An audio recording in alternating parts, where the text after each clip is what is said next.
What's up mga tropa? Isa ka rin ba sa mga iPhone users na nag-white screen to death ang kanilang iPhone, specifically sa mga iPhone 13 series? Or nag-green screen to death specifically sa mga iPhone 14 series? At kung nagbabalak kang bumili ng iPhone, para sa'yo ang video na to. Disclaimer lang, hindi po ako expert sa Apple products. So kung ano lang ang personal experience ko, yun lang ang sasabihin ko at isi-share ko. And I'm sure makakatulong sa mga makakapanood ang video na to. Direct to the point na tayo para hindi pa humaba ang video na to. First step na pwedeng gawin ay force restart. Ang purpose ng force restart or reboot ay para ma-fix specifically any sort of software issues. Bugs, nag-freeze ang screen, feeling mo hindi siya smooth, mga minor issues na pwedeng mangyari sa unit mo. And probably the most recommended troubleshooting na pwedeng gawin. Sa paraan na to, walang madidelete na kahit na anumang bagay sa iPhone mo. It's simply rebooting the software para ma-refresh at ma-fix ang mga minor issues at bugs na pwedeng makaapekto sa performance ng iPhone mo. Okay, so para gawin to, press and release the volume up and then volume down, tapos long press and hold itong on or off button niya. Huwag bibitawan ng long press hanggang sa completely black na ang screen. Antayin mo lang na lumabas ang Apple logo niya. Okay game, volume up, then volume down, tapos long press and hold itong on or off button niya, tapos lalabas itong power off. Huwag na wag i-slide itong power off kasi normal na shutdown lang ang mangyayari. Hold lang natin ng long press hanggang sa lumabas ang Apple logo niya.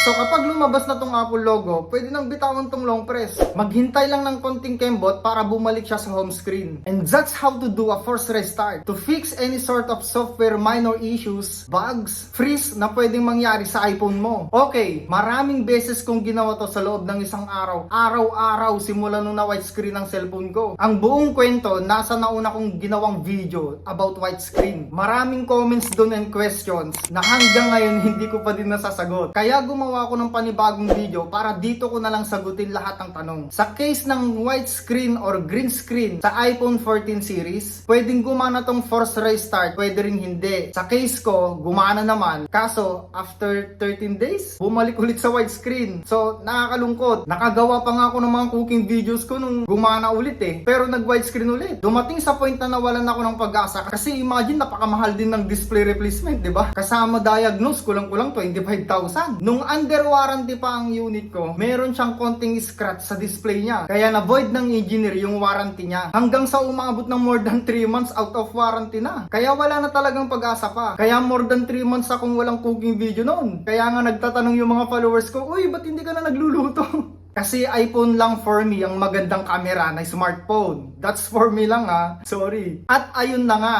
To cut the long story short, more than 3 months out of warranty. Tapos may konting scratch pa sa display. So wala na talagang pag-asa kundi ipa-repair siya sa mga repair shop. Napakamahal din ng magpagawa sa mga repair shop. Mga iba mas mahal pa siya sa Apple service mismo. Until such time, nakwento ko dun sa isang empleyado ng PowerMac na medyo kaibigan natin. Kasi feeling close tayo eh. Advice niya sa akin, tawag ko daw mismo sa Apple support. So, eto na B, makinig. Hiningi ko ang number na kailangan tawagan, then tinawagan ko ang Apple support. Take note, free to, mapag-globe ka man or smart. Ipapaskill ko dito yung numero. Okay? Yan, pakipost na lang. English ang salita B, kaya maghanda ka ng isasagot mo. US yun malamang, tapos ire-redirect ka dito sa Apple Philippines. Pero English pa din ang mga salita nun, kasi nire-record nila yung usapan nyo eh. Wala kang ibang gagawin kundi mahinahon ka lang sumagot. Matuto kang makipag-usap na hindi galit. Oo, huwag kang magpadala sa emotion mo dahil sa disappointment mo sa nangyari sa cellphone mo. Sa case ng iPhone 13 Pro Max ko, meron konting scratch sa screen nung pinacheck ko sa engineer ng PowerMac sa Alabang. Kaya na-void ang warranty. So dahil kausap ko sa linya mismo ang Apple support, pinapicturan sa akin yung unit, then sinend ko sa email na pre-provide nila wherein na pwede ko siyang isend. Pangalawang problema pa, more than 3 months nang out of warranty ang unit ko. Pero dahil well-known problem naman ang white screen at green screen to death, admit naman nila yon. Kaya kahit out of warranty na ang unit ko or mo, nagwe-waive sila ng warranty. Okay?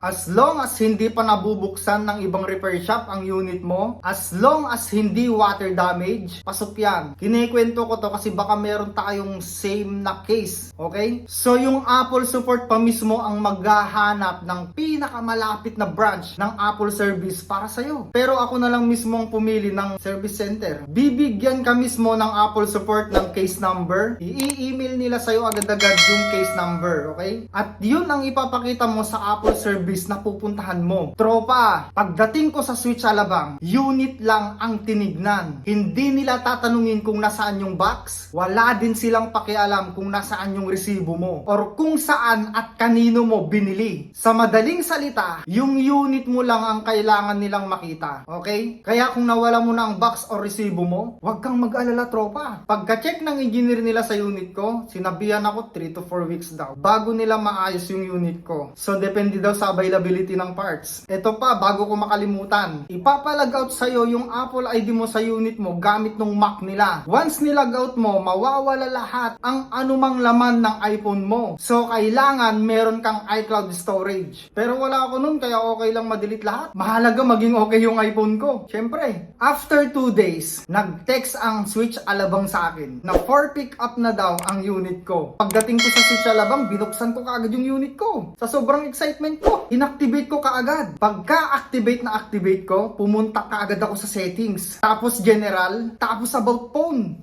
Kita mo naman, tropa, oh. Expired na ang warranty. Tapos ito ang gusto kong makita talaga ng actual, nakaharap sila. Itong parts and service history or repair history. Kung genuine Apple parts ba talaga ang ipinalit na display or screen. Syempre naninigurado lang tayo, di ba? Nakalagay dito, iPhone display is a genuine Apple part. Sa madaling salita, kapag nangyari sa unit mo ang white screen or green screen to death, huwag kang mataranta or magmadali na ipa-repair sa mga repair shop. Kasi sa repair history, lalabas at lalabas kung genuine Apple parts ba talaga ang isinalpak na pyesa dyan. Pero kung wala naman na talagang ibang choice, edi ipagawa na lang sa mga trusted na nagre-repair ng mga cellphone dyan. Huwag ka lang umasa na genuine Apple part ang nakalagay dyan sa history ng unit mo. Or huwag kang umasa na magkakaroon ng True Tone. Sa Apple Service Center, meron silang ipapapirma sa'yo na kasulatan na dun ka nagpagawa. Nakalagay doon 3 months warranty ulit yung ipinalit nila. So, goods. Okay talaga. So far, 6 months na ang unit ko. Okay pa din hanggang ngayon. Sana hindi na ma-widescreen ulit to. Okay, that's it. Ako to, si Pula, ang tropa nyo. Salamat. Hanggang sa muli. So, paano? Peace!